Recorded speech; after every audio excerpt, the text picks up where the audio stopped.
ज़रा इन सवालों को ध्यान से देखिए क्या लिखा हुआ है और इससे आपको अंदाज़ा लग जाएगा कि आज हम लोग किस चीज़ पर बात करने वाले हैं। पहला सवाल वन लाइनर है कि इसमें कौन कैबिनेट मिशन के सदस्य नहीं थे। सीधा सीधा फैक्ट पूछा गया, अगर आपको पता है तो आप कर पाएंगे, नहीं पता है तो आप नहीं कर पाएंगे। सुरक्षा बल्ब के सिद्धांत के आधार भारतीय राष्ट्रीय कांग्रेस की स्थापना को किसने क्रिटिसाइज किया था, ये पूछा गया अगले सवाल में। उसके पश्चात ही वन लाइनर सवाल है। उसके पश्चात आपसे पूछा गया है स्टेटमेंट आधारित सवाल, जिसमें 3 स्टेटमेंट है, उस पर आधारित सवाल पूछा गया। ये 69 बीपीएससी का पेपर ही है। फिर आपको वन लाइनर सवाल दिखेगा, उसके पश्चात फिर वन लाइनर है। यहाँ पर आपको समय के अनुसार, कालक्रम के अनुसार घटनाक्रम को मिलाने के लिए दिया गया है। यहाँ पर फिर से वन लाइनर पूछा गया है। ये वन लाइनर है, ये भी वन लाइनर है। टोटल करीब में 15 सवाल थे जो डायरेक्ट आपको मॉडर्न हिस्ट्री से देखने को मिलता है। ये कठिन सवाल में से एक था और यहाँ तक आपको टोटल 15 सवाल ऐसे थे जो सीधा सीधा मॉडर्न हिस्ट्री से पूछा गया था। इसमें बिहार स्पेशल को इंक्लूड नहीं किया है। बिहार स्पेशल को इंक्लूड कर लेंगे अगर मान लीजिए तो करीब में 17 से 18 ऐसे हैं जिसको आप बोल सकते हैं कि मॉडर्न हिस्ट्री से रिलेटेड सवाल पूछे गए हैं। 17 से 18 सवाल किसमें, तो एक 69 बीपीएससी के पेपर में, और सभी साल के बीपीएससी के पेपर में कम से कम 15 सवाल तो रहता ही है जो आपका मॉडर्न हिस्ट्री से पूछा जाता है सीधा सीधा। तो आज हम लोग किस चीज़ पर वार्तालाप करेंगे इस वीडियो में, हम लोग मॉडर्न हिस्ट्री के इम्पॉर्टेंट टॉपिक को डिस्कस करेंगे कि अंतिम समय में जब 13 दिसंबर को आपका पीटी एग्ज़ाम संभावित है तो उसमें कौन कौन से टॉपिक पर हमें अब ज़्यादा फोकस करना चाहिए, इन सवालों को देखकर किस पर हमें ज़्यादा ध्यान देना चाहिए, और कौन से ऐसे टॉपिक हैं जिसको केवल हम MCQ के थ्रू तैयार कर लें, और कौन से ऐसे टॉपिक है जिसको स्पेक्ट्रम से हमें अच्छी तरह से पढ़ना चाहिए। दिवाली के समय इसलिए पटाखों की आवाज़ आ रही होगी आपको, कोई बात नहीं, उसको इग्नोर कीजिए, अपने पढ़ाई पर थोड़ा सा ध्यान दीजिएगा। तो हम 2 भागों में बांट कर देखेंगे, वैसे टॉपिक जिसको MCQ के थ्रू तैयार करना चाहिए और वैसे टॉपिक जिनको हमें अच्छे से पढ़ना चाहिए मॉडर्न हिस्ट्री को स्पेक्ट्रम से, क्योंकि फैक्ट सबसे शानदार स्पेक्ट्रम बुक में ही है। तो आप सभी का स्वागत है study for UPSC PCS. Video को अंत तक इसलिए देखिएगा क्योंकि समय बर्बाद करने को लेकर ये वीडियो मैं फेस्टिवल के बीच में नहीं बना रहा हूँ, बल्कि आपका कुछ काम हो जाए, आपके कुछ काम आ जाए ये वीडियो, उसी के उपलक्ष्य में ये वीडियो बना रहा हूँ। ध्यान से देखिएगा इसलिए अंत तक, क्योंकि सभी चीज़ मैं आपको डिटेल में ही समझाता हूँ। स्पेक्ट्रम पर लेकर चलूँगा। उससे पहले मैंने आपको सवाल इसलिए दिखाया है क्योंकि आपको ये मुझे समझाना था कि वन लाइनर और स्टेटमेंट आधारित मैच करने के लिए और कालक्रम डिसाइड करने के लिए सभी प्रकार के क्वेश्चन मॉडर्न हिस्ट्री से पूछे जाते हैं। पिछले 20 साल का पेपर देखिए और 69, 68 का अलग से देखिए, क्योंकि पिछले साल के जो ट्रेंड है 69, 68 का, वो पहले के ट्रेंड से बिल्कुल ही अलग है। 68 में भी स्टेटमेंट आधारित सवाल पूछे गए थे, 69 में भी पूछा गया है। उससे पहले रेयरली किसी एग्ज़ाम में, बीपीएससी के एग्ज़ाम में स्टेटमेंट आधारित सवाल हैं, नहीं तो नहीं ही है। एक भी सवाल नहीं था पेपर में। पूरे पेपर आप उल्टा कर देखेंगे, आपको एक भी स्टेटमेंट आधारित सवाल नहीं दिखेगा। एक एक करके देखते चलेंगे। सबसे पहले उस चीज़ को डिस्कस करते हैं कि किसे हमें डिटेल में पढ़ना चाहिए और किसको हमें MCQ के थ्रू तैयार कर लेना चाहिए। देखिए कौन कौन से टॉपिक। एक चीज़ और है इसमें, एक मुख्य चीज़ और बता देता हूँ, वो है कि मॉडर्न हिस्ट्री को अंतिम समय में जब आप रिवीजन करते हैं, जब आप हिस्ट्री का रिवीजन करते हैं, तो मॉडर्न हिस्ट्री को रिवीजन ज़रूर ही करना चाहिए सबसे ज़्यादा। ये इसलिए मैं कह रहा हूँ क्योंकि ये वो चीज़ है जहाँ से आपके बोनस मार्क्स बहुत मिलते हैं। अंतिम समय में जो आपको सब्जेक्ट सबसे ज़्यादा रिवाइज़ करना चाहिए उसमें आपका हिस्ट्री और पॉलिटी आता है। हिस्ट्री और पॉलिटी, इसको सबसे ज़्यादा अंतिम समय में रिवाइज़ कीजिए। एग्ज़ाम के ठीक पहले की मैं बात कर रहा हूँ, जैसे अगले संडे को एग्ज़ाम है तो उससे 1 सप्ताह पहले की मैं बात बता रहा हूँ आपको। क्यों? क्योंकि यहाँ से सबसे ज़्यादा सवाल पूछा जाता है और आसान होते हैं। आसान सवाल कभी भी एग्ज़ाम में गलत नहीं करना है। अब एक एक करके देखते हैं। सबसे पहले उन टॉपिकों की बात करेंगे हम लोग जिसको हमें डिटेल में पढ़ना चाहिए। उसमें सबसे पहला टॉपिक जो आता है आपका, वो अगर एक हम लोग टाइमलाइन खींचेंगे तो 1885 से लेकर 1947 तक के जो टॉपिक हैं मुख्य रूप से मॉडर्न हिस्ट्री के, इसको आपको डिटेल में पढ़ना पड़ता है। स्पेक्ट्रम बुक उठाइए। 1885 के पश्चात यानी कांग्रेस की स्थापना से लेकर 1947 तक का जो हिस्सा है, जिसमें 3 या 4 ही चैप्टर हैं मात्र। मैं मॉडर्न हिस्ट्री की बुक भी आपको दिखाऊंगा, विषय सूची दिखाऊंगा, उसमें आपको बताऊंगा 3 से 4 ही चैप्टर हैं। चैप्टर भले 3 से 4 हैं, लेकिन उसमें सबसे ज़्यादा सवाल आपके यहीं पूछे जाते हैं। अगर 15 सवाल आएगा तो 15 में से आप उम्मीद कर सकते हैं कि 10 सवाल जो होंगे वो इसी सेक्शन से होंगे। इसमें भी कौन सा सेक्शन और भी थोड़ा सा गहराई में चले तो वो होगा आपका, पहला हो जाएगा आपका क्रांतिकारी आंदोलन का पहला दौर जो था वहाँ से पूछा जाता है, जो आपका कब से कब तक है, तो जो है आपका मान सकते हैं कि 1895 से लेकर 1917 तक का जो हिस्सा है, इसमें कौन कौन से आंदोलन आते हैं। बंगाल विभाजन आता है आपका, इसमें स्वदेशी आंदोलन आ जाता है आपका, उसके पश्चात से होम रूल लीग आंदोलन आ जाता है, चंपारण का आंदोलन आ जाता है, खेरा और ये सब आंदोलन जो 1917 तक में जितने आंदोलन होते हैं ना वो सारे इसमें आ जाते हैं। इस हिस्से से पूछा जाता है। दूसरा जो इसमें इम्पॉर्टेंट होता है वो है गांधीवादी आंदोलन। गांधीवादी में कौन कौन सा आते हैं बंधुओं, तो सबसे पहला आपका चंपारण आ जाता है, जिसको छोड़ना ही नहीं है, इसके छोटे से छोटे फैक्ट को भी पढ़ना है। बिहार स्पेशल इंक्लूड है, जो भी टॉपिक मैं बोल रहा हूँ उन सभी में। दूसरा आपका आ जाता है असहयोग, और कौन सा आ जाता है खिलाफत, ये बहुत इंपॉर्टेंट है, जिसमें बिहार के मजरूल हक जी वगैरह का नाम आता है बार बार। उसके पश्चात से तीसरा आपका आ जाता है सविनय अवज्ञा, जो डिटेल में पूछा जाता है आपसे। चौथा आ जाता है आपका कौन सा, तो भारत छोड़ो आंदोलन। ये चार जो आंदोलन है गांधीवादी आंदोलन, इनसे सवाल की गारंटी होती है, पूछा ही जाएगा। गांधी जी वो टॉपिक हैं जो आप अगर घटना चक्र से या कहीं से भी करके जाते हैं, स्पेक्ट्रम से पढ़ के जाते हैं गांधीवादी आंदोलन, तो आप मान कर चलिए कि एक सवाल वहाँ से गारंटेड हो गया है आपका, पूछेगा ही पूछेगा। तीसरा जो इम्पोर्टेंट टॉपिक है, पहला हो गया क्रांतिकारी संघर्ष का पहला दौर, जिसमें विनायक दामोदर सावरकर वगैरह आते हैं, खुदीराम बोस वगैरह आते हैं, वहाँ से सवाल बनता है। दूसरा गांधीवादी आंदोलन, और तीसरा जो है वो है हिंसक आंदोलन का दूसरा दौर। हिंसक आंदोलन का दूसरा दौर है जो कब से शुरू होता है, जो आपका शुरू होता है असहयोग आंदोलन के असफल होने के पश्चात से, भगत सिंह जी को जब फांसी दी जाती है उसके पश्चात से आपको कोई बड़ा आपको नहीं दिखेगा हिंसक आंदोलन। अंतिम जो दिखता है आपको वो दिखता है 1930 के आसपास, जिसमें मास्टर सूर्य सेन जो है वो चटगांव विद्रोह जो होता है वहाँ से बीपीएससी में 2-3 सवाल पूछे गए हैं। ये इम्पॉर्टेंट टॉपिक है, very very very important topic है आपका। हिंसक आंदोलन का दूसरा दौर, गांधीवादी आंदोलन जितने हैं वो, और हिंसक आंदोलन का पहला दौर जो है, यहाँ से सवाल सबसे ज़्यादा पूछा जाता है। ये पहला कंप्लीट हो गया।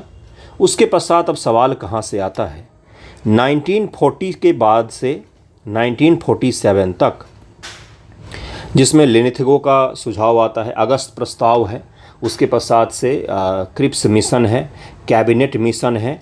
ये जो 3-4 मिशन इस बीच में आते हैं।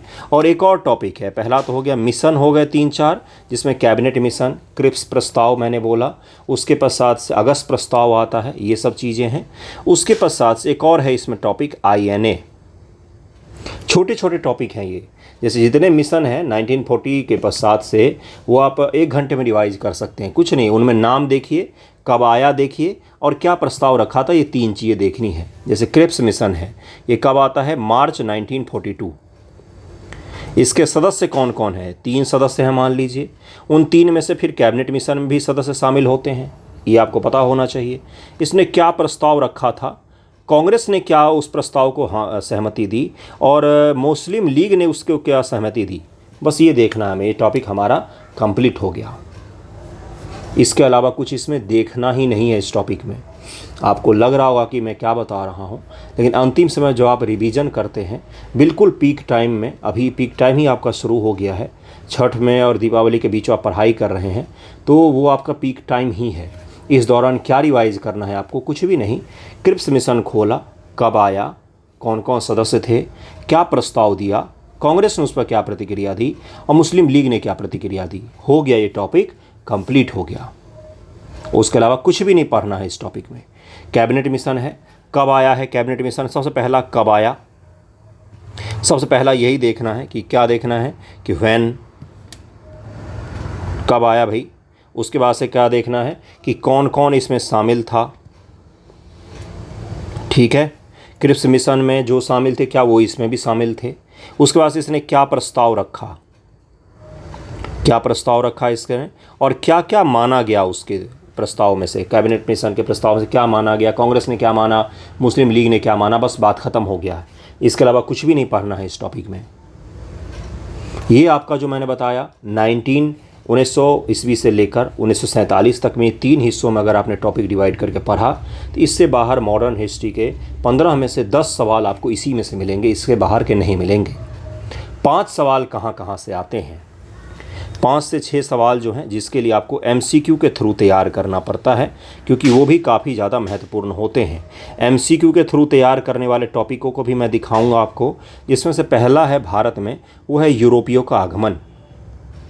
यूरोप के लोगों का जो भारत में आगमन होता है, यहाँ से सवाल पूछा जाता है अल्टरनेट ईयर में। इस बार पूछा तो इसके नेक्स्ट ईयर पूछेगा, नेक्स्ट ईयर पूछेगा।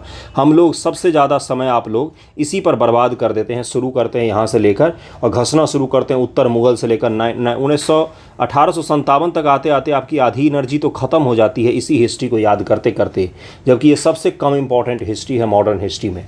कभी कभार सवाल पूछा जाता है इससे, नहीं तो नहीं पूछा जाता है। सवाल तो असली 1857 के पश्चात ही शुरू होता है, उससे पहले के जो टॉपिक हैं उसमें से सवाल बहुत कम, रेयर चांस है कि पूछे जाते हैं तो एक आध पूछे जाते हैं। इतने टॉपिक में से 1 सवाल, 2 सवाल, 3 सवाल कभी कभी पूछ लिया जाता है। छोड़ना इसको भी नहीं है, इसको तैयार करना है किससे वो मैं बताऊंगा। एक बार अध्ययन जरूर करिए, लेकिन दोबारा तिबारा अध्ययन करने की आवश्यकता नहीं है। कृपया MCQ से इसका प्रैक्टिस करें। पहला यूरोपीय का आगमन है। यूरोपीय का आगमन के बाद यूरोपियों का विस्तार है। यूरोपीय लोगों का जो विस्तार होता है जिसमें कई सारे युद्ध होता है, ख़ासतौर से अंग्रेजी विस्तार जो है। अब आंग्ल और फ्रेंच युद्ध भी है, जिसमें हम पढ़ते हैं कि भाई दक्षिण में भारत में अंग्रेज और फ्रांसीसी लड़ते हैं, जिसमें अलग अलग डुप्ले की नीतियों को पढ़ते हैं हम। फिर क्लाइव आ जाता है, फिर क्लाइव तो आके पूरा बाजी ही बदल देता है, जो बंगाल में विजय प्राप्त करता है और बंगाल के धन का उपयोग करके दक्षिण भारत से फ्रांसीसियों को ख़त्म कर देता है ना। तो ये आंग्ल और फ्रेंच का जो वॉर है, इसमें कई सारे वॉर और भी इन्वॉल्व हो जाते हैं, जिसमें आपको इंडो कार्नेटिक वॉर पढ़ना है। आपको कार्नेटिक वॉर के बाद मैसूर का वॉर आपको पढ़ना है। मैसूर का वॉर पढ़ना है, पढ़ने का मतलब पढ़ना नहीं है डिटेल में, अगर नहीं पढ़ा है अभी तक तो जाके MCQ से प्रैक्टिस कर लीजिए। क्या पढ़ना है वो मैं बताता हूँ आपको इन टॉपिकों में से। तीसरा आपको पढ़ना है आंग्ल मराठा वॉर आपको पढ़ना है। चौथा पढ़ना है आंग्ल और सिख। ये 4 बड़ी शक्तियाँ थी उसमें भारत में। एक कर्नाटक होता है, कर्नाटक युद्ध हो जिसके नाम से जानते हैं, जिसमें मुख्य रूप से फ्रेंच लोग लड़ते हैं। फिर आपका क्या होता है, मैसूर में टीपू सुल्तान के साथ में युद्ध लड़ते हैं वो। फिर आपका किससे हो जाता है, तो मराठों के साथ में बहुत युद्ध लड़ते हैं ये। 1761 ईस्वी में जब पानीपत की तृतीय होती है तो मान लेते हैं लोग कि मराठा ख़त्म हो गए, लेकिन वो ख़त्म नहीं होते हैं, फिर से फाइट बैक करते हैं। अंग्रेज़ों को उनके साथ में बहुत सारे युद्ध लड़ने पड़ते, तब जाके वो सरेंडर करते हैं। तो आंग्ल मराठा हो गया। और चौथा है आंग्ल सिख। आंग्ल सिख बहुत ही छोटा सा टॉपिक है। रणजीत सिंह जी का पतन होता है, उनकी मृत्यु होती है, उसके बाद सिख साम्राज्य जो है वो बिखर जाता है। अब इन 4 टॉपिक में से सवाल पूछे जाते हैं आपसे। क्या पढ़ना है आपको, इसके अलावा और भी कुछ युद्ध हैं गुरु, जिसमें आपका पलासी का युद्ध हो गया, बक्सर का युद्ध हो गया। कुछ टॉपिक हैं जिसमें से आपका कौन कौन सा हो गया, पलासी का युद्ध हो गया, पलासी हो गया, बेदरा भी है एक, बेदरा का युद्ध है बड़ा ही फेमस सा, बेदरा हो गया। उसके बाद से आपका कौन सा हो गया, बक्सर का युद्ध हो गया जो निर्णायक माना जाता है, बक्सर का युद्ध हो गया। और अगला हो गया आपका कौन सा, एक और बच जाता है पानीपत तृतीय। पानीपत तृतीय अहमद शाह अब्दाली जिसमें आ जाता है और मराठों के बीच में होता है। ये चारों को बिल्कुल अलग कर दीजिए, इनको अलग से देखेंगे। ये जो मैंने आपको बताया आंग्ल कार्नेटिक, आंग्ल मैसूर, आंग्ल मराठा और आंग्ल सिख, इसमें क्या क्या पढ़ना होता है। सबसे पहला चीज़ जो इसमें पढ़ना पड़ता है वो है ये कि युद्ध जो है वो कब हुआ और कहाँ पर हुआ। दूसरा चीज़ पढ़ना पड़ता है किसके किसके बीच में हुआ ये युद्ध, और इस युद्ध के पश्चात जो संधि होती है, हर युद्ध के बाद से संधि होगी। जिस युद्ध के बाद संधि नहीं होगी यानी कि वो साम्राज्य निपट गया होगा।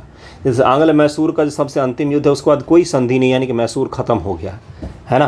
तो ये आपको ध्यान में रखना पड़ेगा। इसी प्रकार से आंग्ल मराठा है, उनके साथ जितनी संधियाँ हुई हैं, आंग्ल सिख हैं उनके साथ जितनी संधियाँ हुई हैं, इस पर आपको क्या करना है, तो एक बार MCQ प्रैक्टिस करनी है। कहाँ से, तो घटना चक्र से कर सकते हैं या PYQ कोई भी एक बुक उठाइएगा, वहाँ पर चैप्टर वाइज दिया रहता है, जहाँ पर आंग्ल मराठा से जो पूछा गया है, जो संधियाँ हैं, आंग्ल मराठा के बीच में कौन कौन सी संधियाँ हैं, उसके पश्चात से आंग्ल और मैसूर के बीच में कौन कौन संधियाँ हैं, उसका क्या परिणाम रहा और वो संधि कहाँ पर हुआ था। मद्रास की संधि कौन सी है, मैंगलोर की संधि कौन सी है, ये सब आपको याद करना पड़ता है। पुरंदर की संधि कौन सी है, ये आपको देखना पड़ता है। एक दिन का ये टॉपिक है। अगर आप चारों युद्ध पर 100 MCQ भी प्रैक्टिस कर लेते हैं तो आपका ये पूरी कंप्लीट हो जाता है। इसमें दिक्कत ये आती है कि आप कन्फ्यूज बहुत ज़्यादा होते हैं। कन्फ्यूज इसलिए होते हैं क्योंकि संधि एक साथ कई सारे पढ़ने पर आप थोड़े से कन्फ्यूज हो सकते हैं कि भाई कहाँ पर कौन सा हुआ था। तो सबसे अच्छा तरीका होता है कि इसके MCQ प्रैक्टिस करें। घटना चक्र में बहुत सारे MCQ हैं इसके, वहाँ से लगा सकते हैं। UPSC PYQ में इस पर MCQ आपको कम मिलेगा क्योंकि UPSC ने यहाँ से सवाल बहुत कम पूछे हैं, बहुत कम पूछे हैं, बहुत ही कम, रेयरली मिलेगा आपको बहुत कम MCQ मुख्य रूप से आपको घटना चक्र मिलेगा क्योंकि स्टेट PCS यहाँ से सवाल पूछे गए हैं। ये दूसरा आपका इंपॉर्टेंट टॉपिक हो गया, यूरोपियों का आगमन से लेकर यूरोपियों के विस्तार तक। इसको केवल MCQ के थ्रू तैयार करना है। तीसरा जो आपका इंपॉर्टेंट टॉपिक होता है, जो अक्सर बच्चे मानते हैं कि लेस इंपॉर्टेंट है, गवर्नर जनरल तक याद करके चले जाते हैं लेकिन ये नहीं पढ़ते हैं। जब आप युद्ध पर हो गए, जब आप कांग्रेस को पर हो गए तो आपका गवर्नर जनरल अपने आप तैयार हो जाता है, उसको अलग से नहीं पढ़ना पड़ता है। तीसरा जो आपका सबसे इम्पॉर्टेंट टॉपिक है उसमें से है भारत में सामाजिक और धार्मिक सुधार आंदोलन जो मॉडर्न हिस्ट्री के दौरान हुआ है। सामाजिक धार्मिक सुधार आंदोलन और इसके कुछ प्रमुख व्यक्तित्व जैसे राजा राम मोहन राय जी हैं, जैसे डॉक्टर अंबेडकर हो गए, जैसे महात्मा गांधी जी हो गए, जैसे और भी कई सारे, जैसे ईश्वर चंद्र विद्यासागर जी हो गए, जैसे आपके आर्य समाज के संस्थापक हो गए, स्वामी विवेकानंद जी हो गए। ये जो प्रमुख व्यक्तित्व हैं, व्यक्तित्व आधारित सवाल पूछे जाते हैं। व्यक्तित्व आधारित में उनसे जुड़ी हुई संस्थाओं, कौन सी स्थापना किया उन्होंने, क्या उनकी विचारधारा थी, उन्होंने किस चीज़ को सपोर्ट, कोई किताब इन्होंने लिखा है तो वो अवश्य रूप से पढ़ना है। क्या उसको हम बैठ के किताब वाइज रटते रहेंगे? नहीं। कहाँ से पढ़ना है उसको? तो घटना चक्र MCQ में आपको सबसे अंत में दिखेगा, जहाँ पर किताबों के नाम पर आधारित मॉडर्न हिस्ट्री के MCQ कम से कम 400 से 500 दिए हुए हैं। 400 से 500 मतलब 2 से ढाई घंटा, 3 घंटा, 4 घंटा, 2 दिन बैठेंगे 2-2 घंटा तो भी हो जाएगा। उसको 2 बार कर लीजिएगा, जिसमें आपको राजेंद्र प्रसाद जी का किताब भी मिल जाएगा, जिसमें आपको स्वामी सहजानंद सरस्वती जी ने कुछ लिखा है वो भी मिल जाएगा, जिसमें आपको नेहरू जी ने कुछ लिखा है, गांधी जी ने कुछ लिखा है, अम्बेडकर जी ने कुछ लिखा है, राजा राम मोहन राय जी ने कुछ लिखा है, वो सारा कुछ आपको एक ही जगह मिल जाता है। मैं आपको अनुरोध ही कर रहा हूँ, रिक्वेस्ट ही करते हैं आजकल के शिक्षक मास्टर बच्चों से, तो उसको अगर आप लगा लेंगे तो वहाँ से एक भी सवाल आपका गलत नहीं होता है। सामाजिक और धार्मिक सुधार आंदोलन जो मॉडर्न हिस्ट्री में है वहाँ से सवाल पूछे जाते हैं फैक्ट आधारित। जैसे राजा राम मोहन राय जी के बारे में 68वीं BPSC में स्टेटमेंट वाला सवाल पूछा गया था। 69 BPSC में एक सवाल शायद पूछा गया है, देखिएगा, या नहीं पूछा गया है। यही आपका मुख्य रूप से वो टॉपिक है जहाँ से सवाल पूछे जाते हैं। गवर्नर जनरल अलग से मत पढ़िएगा, ये बड़ा ही अनफैमिलियर समय आपको सजेशन दे रहा हूँ, जो कोई नहीं देता। सब बोलते गवर्नर जनरल रट लो, नहीं, ऐसा नहीं होता है। आप अगर मॉडर्न हिस्ट्री को क्रमवार अध्ययन करेंगे, जैसे कि 1900 ईस्वी से लेकर या 1805 से ले लीजिए आप, 1947 तक आप पढ़ते जाएंगे स्पेक्ट्रम में भी, तो गवर्नर जनरल आपको अलग से पढ़ने की आवश्यकता नहीं पड़ती है। ये सही तरीका बता रहा हूँ जो बहुत कम लोग फॉलो करते हैं। सबसे सही तरीका यही होता है कि आप इतिहास का अध्ययन कीजिए। गवर्नर जनरल अलग से नहीं होता है, वो उसी में शामिल होता है। भारत के इतिहास अगर आप पढ़ेंगे तो प्रधानमंत्री आपको अलग से नहीं पढ़ना पड़ता है, प्रधानमंत्री उसके साथ में ही आपके आ जाते हैं। तो अगर आप पढ़ेंगे मैसूर का युद्ध तो आपको वेलेजली सबसे अंतिम युद्ध में दिखेगा ही। अगर आप पढ़ते हैं कोई और युद्ध तो आपको वहाँ पर उस समय के गवर्नर जनरल तो दिखेंगे ही। तो ये आपको बेंटिक पढ़ेंगे, राजा राम मोहन राय पढ़ेंगे तो बेंटिक अपने आप आ जाता है। आप ही मुझे बताइए, रिपन कैसे छोड़ देंगे आप? 1881 ईस्वी में आया है वो, सबसे बड़े सुधार आंदोलन में उसका नाम आ जाता है, अपने आप पढ़ लेंगे। कांग्रेस की स्थापना जैसे ही आप पढ़ने बैठेंगे तो वहाँ पर कई सारे टॉपिक आपको दिख जाएगा। तो ये अलग से नहीं पढ़ के आप उसके MCQ लगा लीजिए, वो ज़्यादा सही रहेगा। MCQ वाले टॉपिक में कौन कौन से अब आ गए भाई, अंत में कंक्लूड कर लेते हैं वीडियो को, ज़्यादा लंबा खींचेंगे नहीं, क्योंकि काम अपना निपट जाए तो फिर खींचना नहीं चाहिए। 2 भागों में बांट लेते हैं हम वैसे टॉपिक जिनको MCQ के थ्रू आप तैयार कर सकते हैं। इसमें पहला आ गया भारत का सामाजिक और धार्मिक सुधार आंदोलन। इसको आप केवल एमसीक्यू के थ्रू तैयार कर लीजिए। दूसरा, यूरोपियों का आगमन और उनका विस्तार में सारे युद्ध आ गए गुरु, जिसमें आंग्ल कार्नेटिक से मैंने शुरू किया, कर्नाटक का युद्ध जो है, उसके पश्चात से मैसूर का युद्ध हो गया, मराठा का युद्ध हो गया, और बड़े युद्ध में आपको सबसे अंत में कौन सा दिखता है, तो आपको सबसे अंत में दिखता है सिखों का 1849 के आसपास ये संधि करते और ख़त्म ही हो जाता सिख साम्राज्य। फिर आपका कौन आ जाता है, तो उसके पश्चात आपको डलहौजी आता हुआ दिखेगा, जो पंजाब को बिल्कुल मिला ही लेता है, और उसके पश्चात पंजाब का वहाँ पर सिख साम्राज्य लगभग ख़त्म कर दिया जाता है। यूरोप का विस्तार इसी में आ गया। तीसरा जो आपको तैयार करना है एमसीक्यू के थ्रू में, वो कौन सा है, जितने बड़े युद्ध हैं, जैसे पलासी का युद्ध हो गया, बक्सर का युद्ध हो गया, उसके बाद साथ कौन सा था, उसके बाद साथ बेदरा का युद्ध था, पानीपत का तृतीय युद्ध है, उसके पश्चात से एक और था कौन सा, तो वो है आपका 1857 का विद्रोह है, 1857 का विद्रोह है, युद्ध नहीं है, विद्रोह है। ये जो बड़े विद्रोह हैं और युद्ध हैं, इनको एमसीक्यू के थ्रू केवल तैयार करना है आपको। इसको डिटेल मत पढ़िएगा, एमसीक्यू के थ्रू भी तैयार करेंगे तो भी आपका हो जाएगा। इसमें से 1857 का जो विद्रोह है, ये तो आप मेंस के लिए ज़रूर ही पढ़ते होंगे। ये टॉपिक कोई भी नहीं छोड़ता है, आप भी मत छोड़िएगा, पढ़ भी लीजिएगा और इसका एमसीक्यू भी लगा लीजिएगा। बाकी सबसे सारे के सारे एमसीक्यू वाले टॉपिक जो मैंने आपको बताए हैं, इसको केवल एमसीक्यू के थ्रू आप तैयार कर सकते हैं। केवल एमसीक्यू भी इसका अच्छे से, अंतिम समय की बात कर रहा हूँ, अगर आपने अभी तक पढ़ा नहीं है, अगर आपने अभी तक पढ़ा है तो बहुत अच्छी चीज़ है, आपके लिए ही वीडियो है ये। अंतिम समय के लिए बिल्कुल बता रहा हूँ। जिन्होंने आज तक जीवन में कभी मॉडर्न हिस्ट्री नहीं पढ़ा है, उनके लिए तो मेरे पास कोई रास्ता नहीं है। अंतिम के 1 महीनों में आपके पास कोई रास्ता हो तो मुझे भी बता दीजिएगा। ये 3 टॉपिक हो गए जहाँ को केवल आप केवल एमसीक्यू के थ्रू तैयार कर सकते हैं।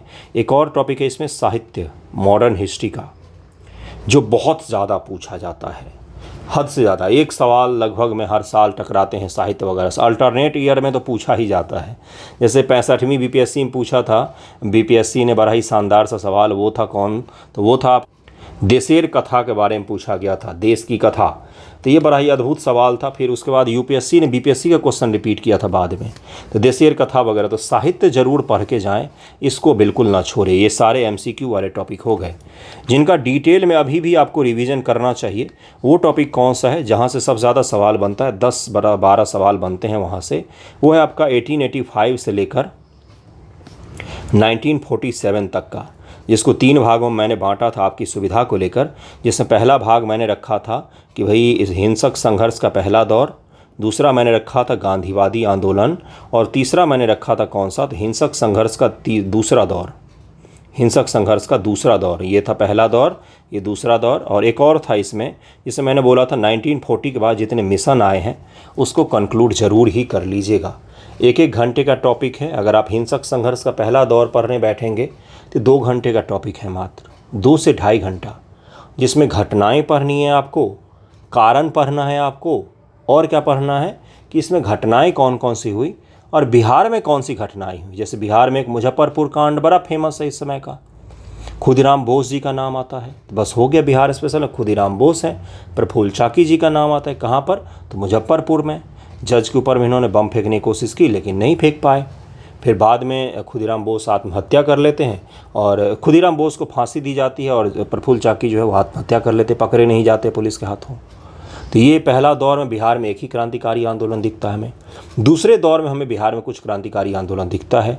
बिहार में मुख्य रूप से सक्रिय आपको दिखेगा सहजानंद सरस्वती जी दिखेंगे, और समाजवादी तत्व जो हैं वो बड़े ही सक्रिय रहे बिहार में, ठीक है।